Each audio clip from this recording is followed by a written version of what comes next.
अब सुनना ध्यान से, इसमें देखो जो रिजिड बॉडी है, पहले उसको समझो क्या होता है। जैसे एग्जांपल बताओ, हम लोग रिजिड बॉडी है कि रिजिड बॉडी नहीं है? बोलो। रिजिड मतलब ठोस होता है, क्लियर ना? हम लोग रिजिड बॉडी नहीं है, बात समझ आ रहा है? रिजिड बॉडी का पहले परिभाषा समझो। देखो, अब किसी भी निकाय या सिस्टम को अगर तुम रिजिड बॉडी बोलते हो तो वो तभी रिजिड बॉडी कहलाएगा कि किसी एक बिंदु के सापेक्ष दूसरे बिंदु का दूरी न घटे न बढ़े। दूरी घटना बढ़ना नहीं चाहिए। अगर ये रिजिड बॉडी है तो ये तभी रिजिड बॉडी कहलाएगा जब उस रिजिड बॉडी के किसी भी दो बिंदु, अपने मन से कोई दो बिंदु ले लो, उस रिजिड बॉडी के ऊपर लेना कोई दो बिंदु, उन दोनों बिंदु के बीच का दूरी न घटना चाहिए ना बढ़ना चाहिए। अब बताओ, हम लोग क्यों रिजिड बॉडी नहीं है? क्योंकि हाथ पैर हिल रहा है ऐसे, देखो तो देखो दोनों हाथ के बीच अभी इतना डिस्टेंस हो गया, वैसे हो गया, दो पैर का बीच का डिस्टेंस ऐसे हो गया। तो अगर हम लोग ऐसे थे, हम लोग ऐसे ही रहते, ऐसे ही कहीं भी जाते, ऐसे ही, तो कोई भी बिंदु ले लो, दोनों एक दूसरे के बीच दूरी न घटेगा न बढ़ेगा। तो हम लोग का बॉडी रिजिड बॉडी नहीं कहलाएगा। क्यों? क्योंकि हाथ पैर हिलता रहता है, कभी दूर कभी पास आते रहते हैं। पत्थर का टुकड़ा तो कुर्सी चेयर है, तो अगर ठोस है, इसको मोड़ा माड़ा ना जाए, जैसे इसका शेप और स्ट्रक्चर है, इसका आकृति है, गड़ा ना, ये क्या हो जाएगा? रिजिड बॉडी हो जाएगा। समझ में आ गया कि नहीं? तो पहले तो रिजिड बॉडी या दृढ़ पिंड का लिख लो पहले।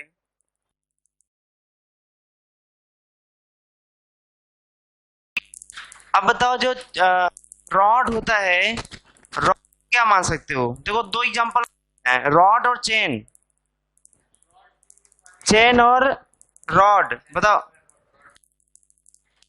जैसे किसी रॉड को घुमाओ, होता है जब भी घूमेगा तो इसका शेप एंड, इसका जो आकृति है वो तो नहीं बदलेगा ना, ये इसी रूप में टालता रहेगा कहीं पर भी। रॉड जो है रिजिड बॉडी, रॉड क्या मान सकते हैं? इसको रिजिड बॉडी मान सकते हैं। चेन बताओ,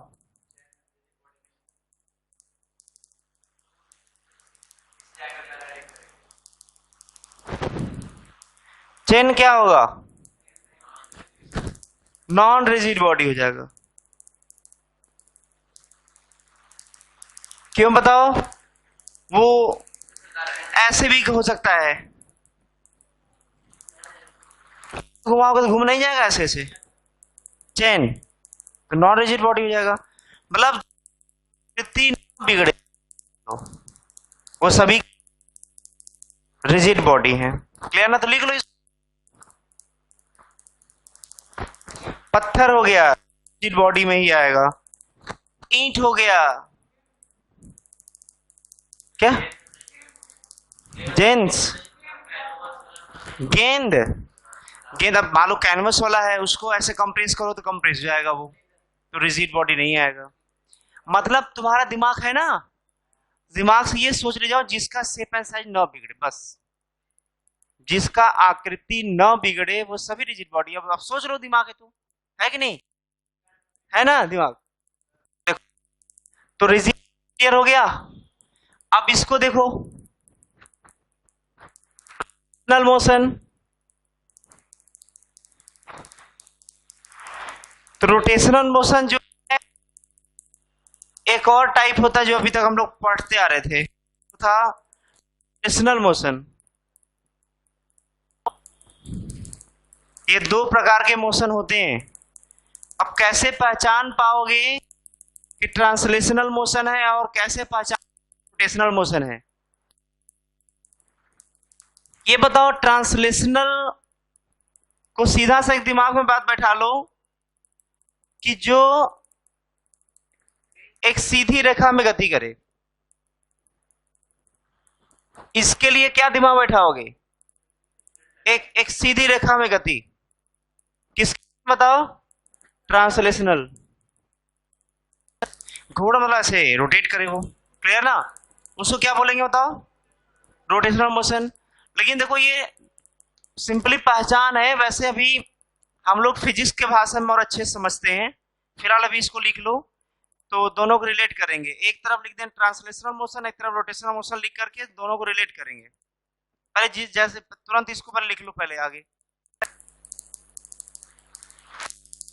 ध्यान देना। जैसे मान लो कोई भी बॉडी दिया हुआ है,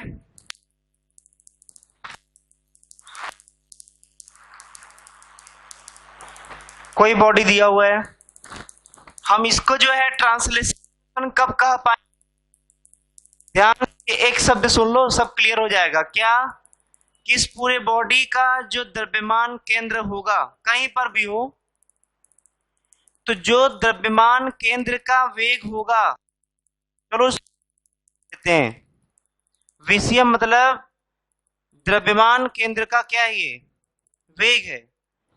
तो अगर इस पूरे बॉडी का जो द्रव्यमान केंद्र है उसका जो वेग होगा, यदि वही वेग सबका हो जाए, अगर ये v है,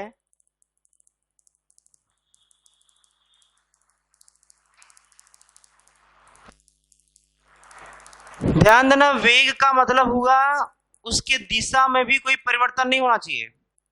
और उसका जो मान है, अगर 10 मीटर पर सेकंड है और वो राइट की दिशा में, इधर की दिशा में है, तो सभी का 10 मीटर पर सेकंड होना चाहिए राइट के डायरेक्शन में, इस दिशा में। अगर ऐसा है तो वो क्या कहलाएगा? ट्रांसलेशनल मोशन कहलाएगा। और या तो ये कह सकते हो कि जो सेंटर ऑफ मास का एक्सेलरेशन होगा वही एक्सेलरेशन, मान लो ये ए है, तो वही एक्सेलरेशन उस पूरे बॉडी, मतलब उस पूरे पिंड के हर पॉइंट का वही एक्सेलरेशन होना चाहिए। इसको ध्यान दे रहना। हम तुम्हें इसको एग्जाम्पल के तरीके से अभी दिखाएंगे भी, चला वाला करके कुछ। फिलहाल अभी डेफिनेशन पर ध्यान दो। अब बताओ, रोटेशनल मोशन का मतलब ये हुआ कि किसी बिंदु, वो कोई सेंटर ऑफ मास जरूरी नहीं है, तुम कहीं पर भी उसको फिक्स कर लो, इस पूरे बॉडी को, और यहां पर फिक्स करके इसको हिंज्ड करके, हिंज्ड मतलब बांध देना उसको, हिंज्ड करके इस पूरे बॉडी को घुमा दो, देखो ऐसा हो जाएगा। ध्यान देना,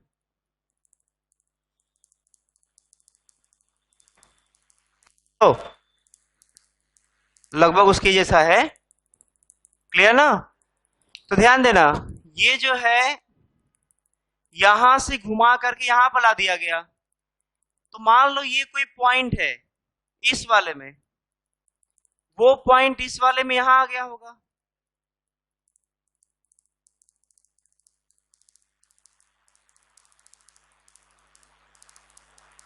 बोलो। जो पॉइंट ये ए है, ये ए डैश यहां आ गया होगा, ये कुछ एंगल भी तो घूम गया होगा, ध्यान देना, कुछ एंगल भी घुमा होगा। या इसको ज्यादा अच्छा होगा कोई नॉर्मल डायग्राम बनाकर देखो, जैसे मान लो कोई रॉड दिया हुआ है,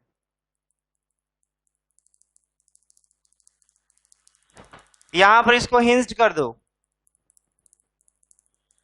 बताओ ये चल करके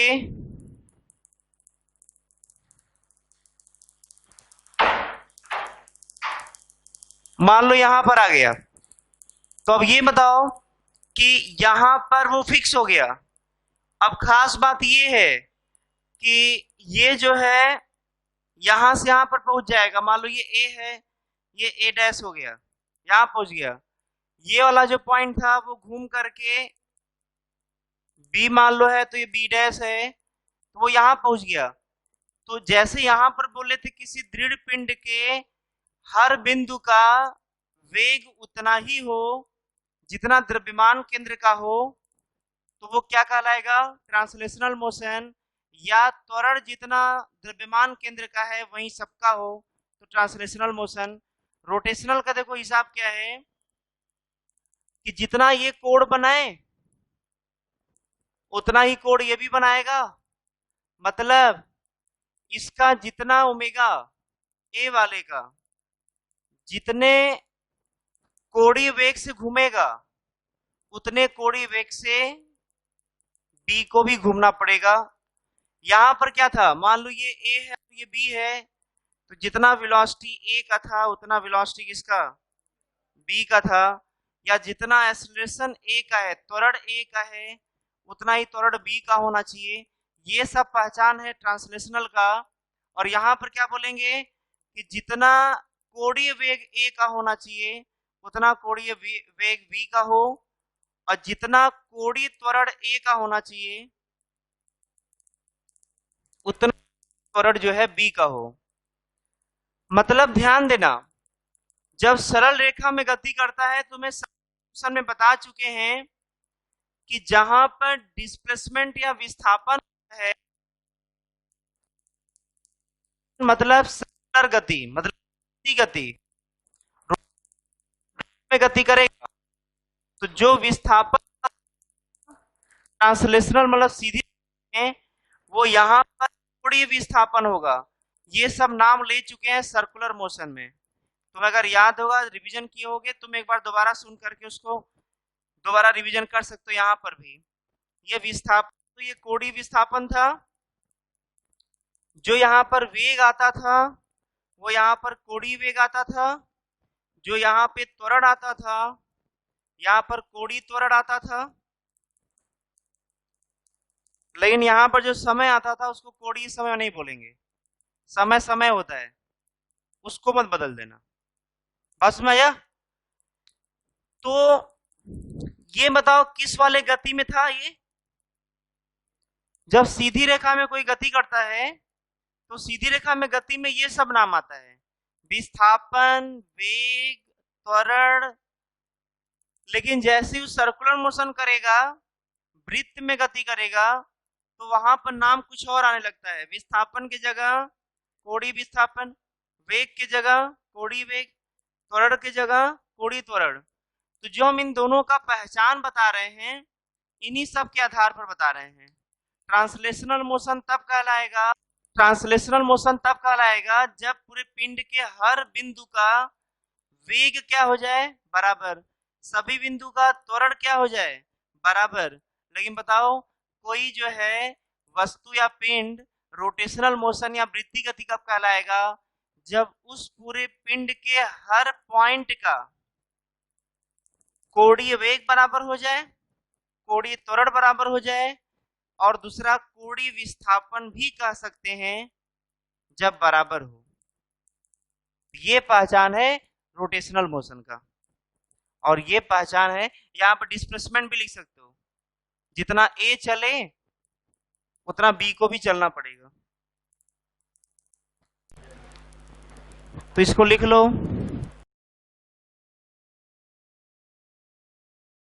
देखो वृत्तीय गति में पढ़ा चुके थे, जैसे मान लो कि कोई रॉड दिया हुआ है और आगे बढ़ेगा अपने शुरुआती वाली लाइन से। मान लो ये रॉड यहां से घूम करके ऐसे आ गया यहां पर, तो कुछ कोण बना, तो ये जो थीटा कोण बना रहा है ना वो ऐसे बदल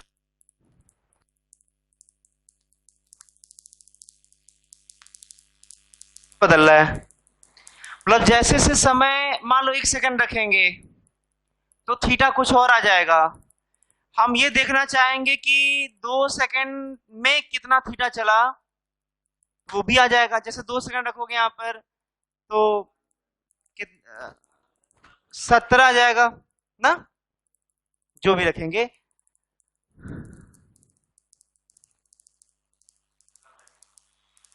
ऐसे ले लो, क्लियर ना।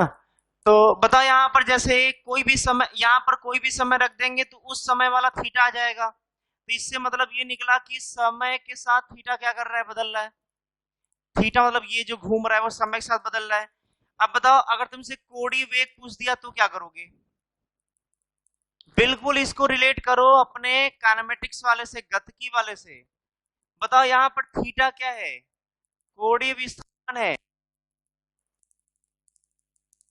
कोणीय विस्थापन, यहाँ पर विस्थापन हुआ करता था।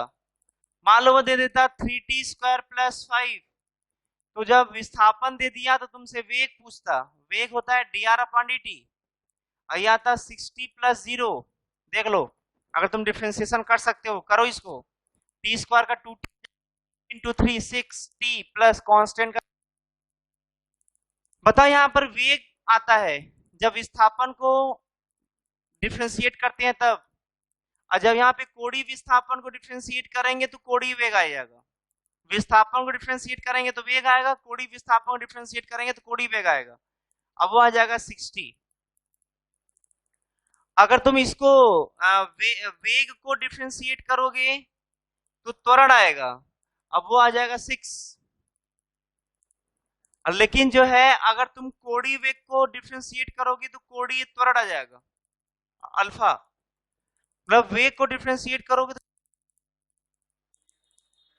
कोणीय त्वरण आएगा, डिफरेंशिएट करोगे तो कोणीय त्वरण आएगा, और वेग को डिफरेंशिएट करोगे तो कोणीय लगाना है बस, एंगुलर। सुनाया? ये हो जाएगा alpha is equal to d⍵/dt। और देखो देखना, जब a कांस्टेंट होता था और सीधी रेखा में गति,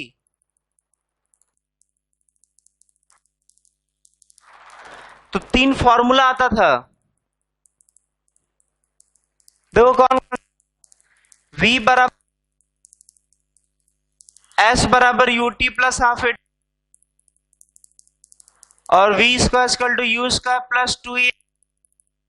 ध्यान देना, उसी तरीके से यहां पर क्या बोलेंगे, जब अल्फा कांस्टेंट हो जाए, देखो वहां पर त्वरण कांस्टेंट होना चाहिए, यहाँ पे कोणीय त्वरण कांस्टेंट होना चाहिए, वहां पर सीधी रेखा में गति होना चाहिए, यहाँ पर वृत्ति में गति होना चाहिए, और गति करे।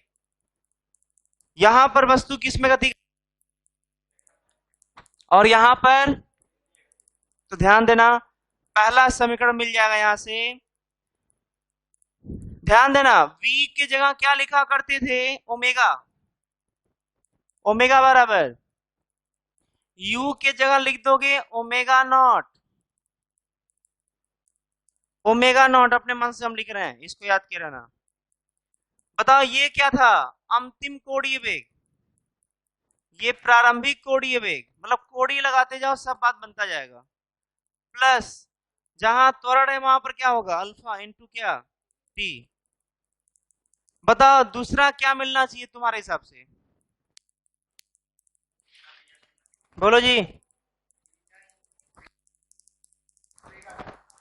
क्या हो जाएगा, जहां विस्थापन है वहां कोणीय विस्थापन हो जाएगा, जहां पर u है ω0 हो जाएगा प्रारंभिक कोणीय गति, कोणीय वेग, t plus half alpha t²। तीसरा बताओ क्या बनना चाहिए,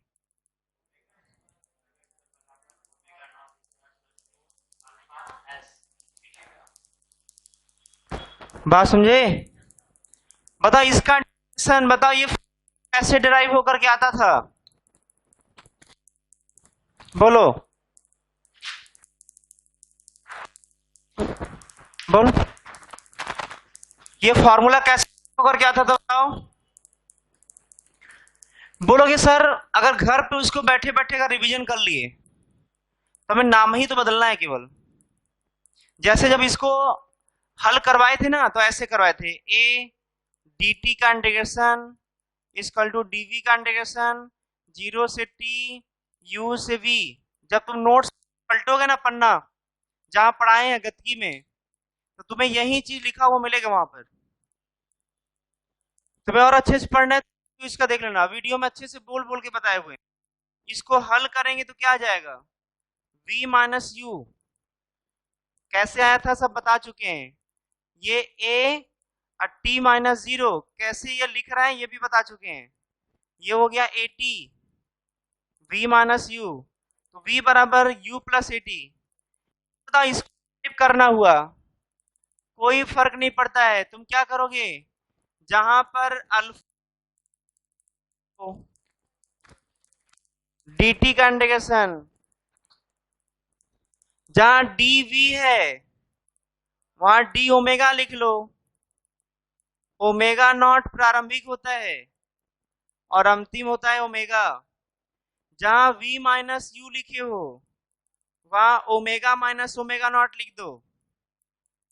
अल्फा t माइनस 0, यहां से ओमेगा बराबर आ गया omega naught plus alpha T. तो क्या नाम बदलने से क्या हम तरीका भूल जाएंगे क्या?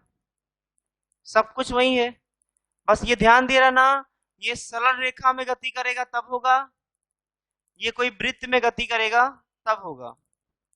बात समझे कि नहीं?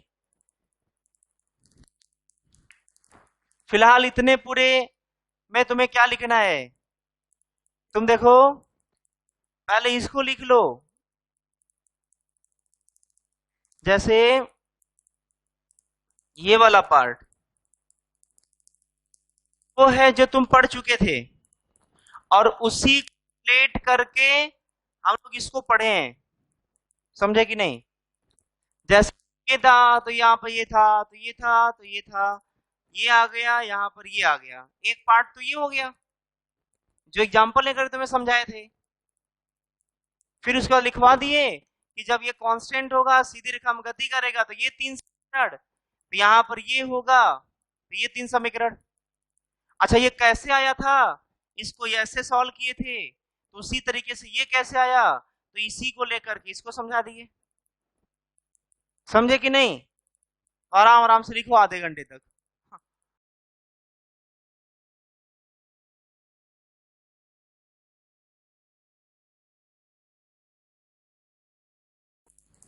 तो क्या दिया हुआ है इधर देखो, मान लो किसी फैन का जो है ब्लेड, पंखा जो है वो ओमेगा प्रारंभिक मतलब कितने से शुरुआत में चल रहा था, 6 आरपीएम। बोले थे ऐसा कहीं दे दे तो समझ जाना कि ओमेगा दिया है।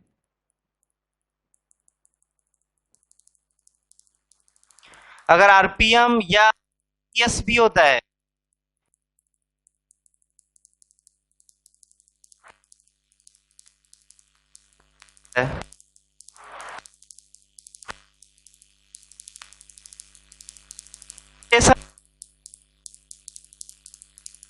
एक रोटेशन में 2 पाई रेडियन, आर क्या है, रोटेशन है, 600 रोटेशन, और ये जो आर है रोटेशन, रोटेशन मतलब एक रोटेशन में 2 पाई, पी मतलब एम मतलब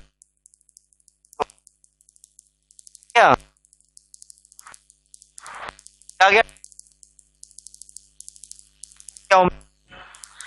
लेकिन ध्यान देना ये शुरुआत घूम रहा था, ये शुरू हो जाएगा, मतलब कुछ समय बाद, वो समय कौन सा था जो समय बीत गया 2 सेकंड, 2 सेकंड बाद कब का है, 0 समय पर, और 2 सेकंड पर जो है ओमेगा आ जा रहा था 2 सेकंड पर 1200 आरपीएम।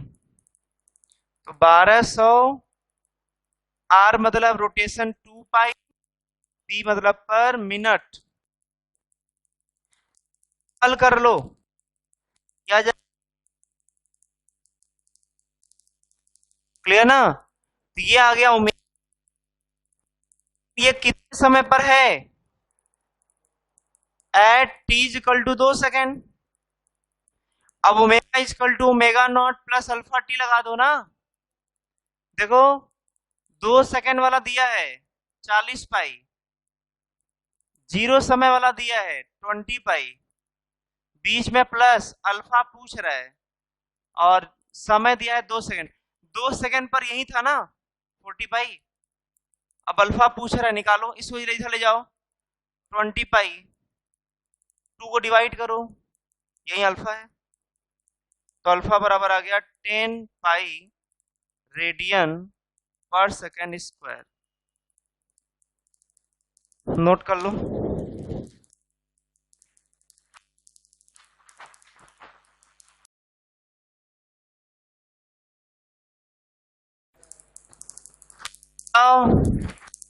क्या दिया है कि मान लो कोई पिंड है, मान लो यहां, और इसके अबाउट ऐसे घुमाना शुरू करते हैं इस केंद्र के परितः, और उसका अल्फा दिया है कितना बताओ, अल्फा कितना दिया है, पाई पाई रेडियन पर सेकेंड स्क्वायर।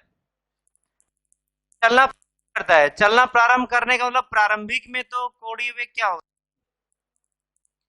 तो बोल रहा है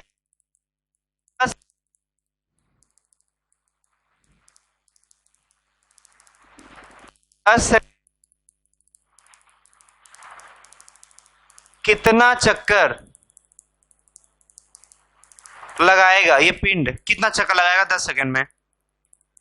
तो अगर तुम्हें चक्कर मालूम करना है कि कितना चक्कर लगाएगा, पता एक चक्कर में कितना घूमेगा, तो एक चक्कर में जो है 2 पाई रेडियन घूमेगा। बोलो, अगर हम ये बोल लें कि बताओ तुम्हें थीटा दे दिया, थीटा अगर दिया है थीटा, तो चक्कर की संख्या कैसे निकालोगे, तो चक्कर की संख्या हो जाएगा थीटा अपॉन 2 पाई। अरे देखो ऐसे ना, एक चक्कर में 2 पाई तो n चक्कर में, अरे एक चक्कर में 2 पाई तो n चक्कर में 2 पाई इंटू एन।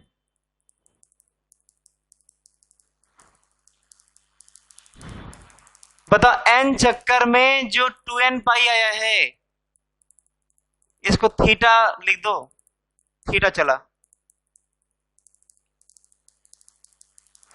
तो थीटा बराबर क्या आ गया 2n पाई ना, थीटा बराबर 2n पाई, तो n इक्वल टू थीटा अपन 2 पाई।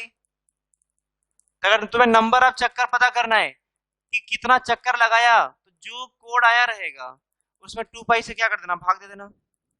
दूसरे तरीके समझो, ये बताओ कि थीटा का मान दिया है 8 पाई, तो कितना चक्कर होगा, तो एक चक्कर में 2 पाई, तो 2 चक्कर में 4 पाई,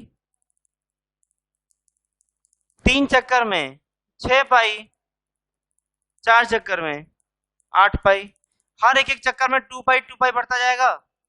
अब बताओ यहां पर इसका मतलब कि ये करते करते 4 चक्कर लगा लिया, वो 4 चक्कर फॉर्मूले से लाना हो तो क्या करोगे, थीटा में 2 पाई से भाग दे दो, थीटा का मान कितना है 8 पाई, 2 पाई से भाग दे दो, तो 4 चक्कर नहीं आ गया। तो कहने का मतलब वही समझा रहे थे, थीटा जितना आया रहेगा, थीटा जितना आया रहेगा उसमें 2 पाई से भाग दे दोगे, जो आएगा वही चक्कर का संख्या होगा। समझे कि नहीं? तो पहले इसको लिख लो कि क्योंकि तुम्हें क्वेश्चन पूछा कितना चक्कर लगाएगा, तो चक्कर लगाने के लिए थीटा लाना पड़ेगा पहले, फिर थीटा में 2 पाई से भाग देना होगा। तो इसका मतलब कि पहले ये बेसिक चीज नोट कर लो। क्या ये देखो यही इंपॉर्टेंट है, बाकी ये सब तो एग्जाम्पल लेके तुम्हें समझा रहे थे, ये इंपॉर्टेंट है। थीटा दिया है तो चक्कर की संख्या थीटा अपन 2 पाई, बाकी एग्जाम्पल समझना हो तो ऊपर नीचे सब एग्जाम्पल लेके समझाए हैं, लिख लो।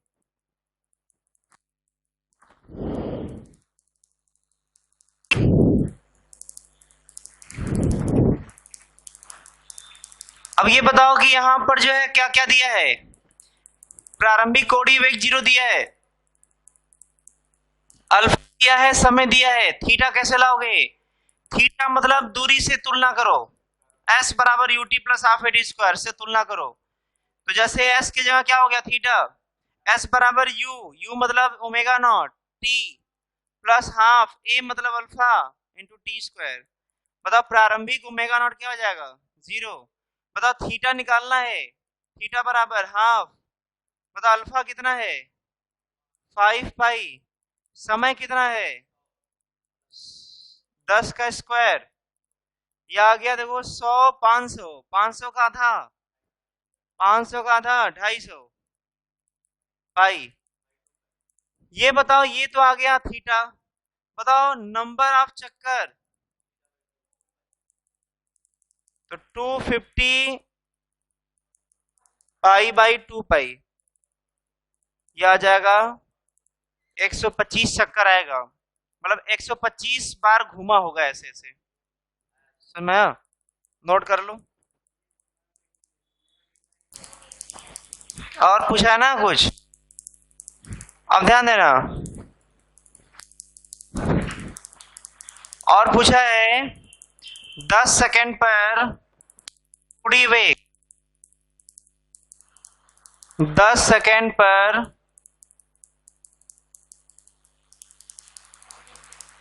कोणीय वेग omega equal to omega not plus alpha into T वाला चला देना। यहाँ 10 सेकंड रखोगे तो 10 सेकंड का कोणीय वेग आ जाएगा, तो ओमेगा बराबर ये तो 0 है, ये कितना है 5 पाई, ये 10 हो गया, रख दो 10, तो ये 10 सेकंड पर कोणीय वेग आ जाएगा 50 पाई रेडियन पर सेकंड। नोट कर लो, ये 10 सेकंड पर कोणीय वेग आ गया।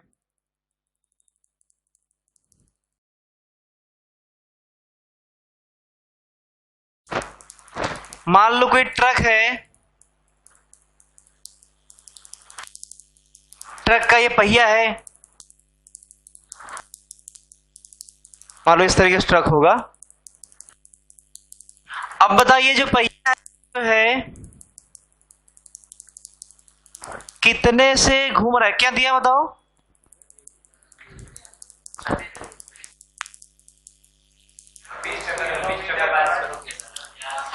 कितने वेग से? ये जा रहा है 36 किमी प्रति घंटा के वेग से। और ये पहिया बताओ जब जब ट्रक आगे घूमेगा ना, पहिया घूमते हुए आगे जाता है, तो ध्यान देना पहिया जो घूमता है, जो ये वेग दिया है, तो इसका वेग जो है ऐसे जब जाए, या ऐसे घूमता है ना, ऐसे ना घूमेगा, जब ऐसे घूमेगा तो देखो इसको, देखो वो किधर जा रहा है, शुरुआत इधर ही जा रहा है, जब तो इधर जा, इस इधर वाले वेग में, जब इधर ये जाएगा तो ये वाला पार्ट इधर जाएगा, ये वाला पार्ट, अब वो घूमेगा तो इधर आगे बढ़ता जाएगा। तो बताओ इसका जो v है, और ये जितने से घूमेगा, जितने ओमेगा से, अब मान लो इसका जो त्रिज्या होगा, त्रिज्या मान लो इसका r है, तो तीनों में रिलेशन क्या होता है, जितने से घूमेगा v बराबर क्या r ओमेगा होता है क्या, r जहां पर त्रिज्या और ओमेगा होता है कोणीय वेग, तो त्रिज्या इंटू कोणीय वेग बराबर क्या हो जाएगा वेग, इसको मीटर पर सेकंड,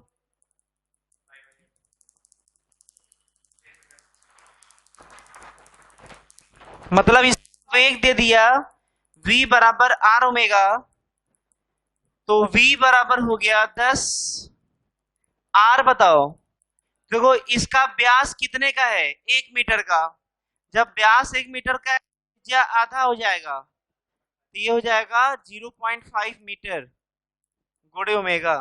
बताओ ओमेगा बराबर कितना आ गया 20 रेडियन पर सेकंड आ जाएगा।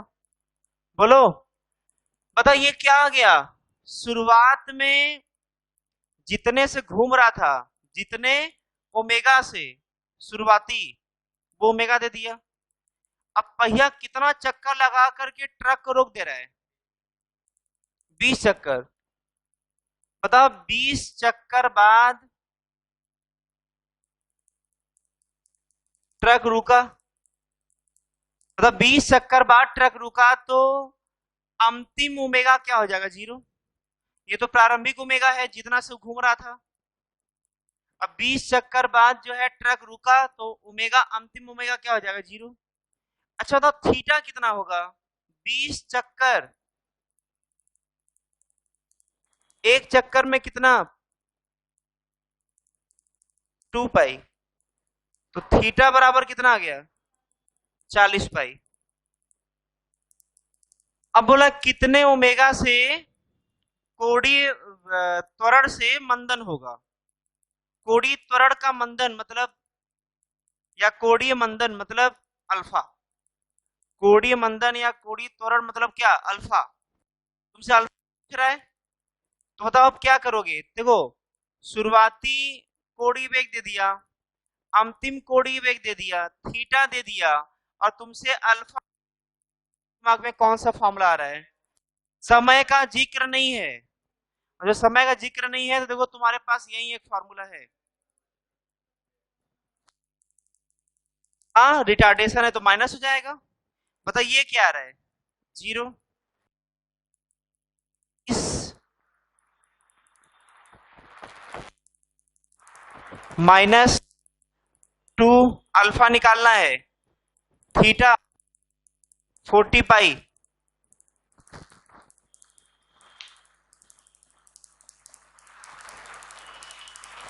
बताओ यहां से अल्फा बराबर क्या आ गया? 400 बटे 80 पाई। और यहां से आ गया 5/पाई रेडियन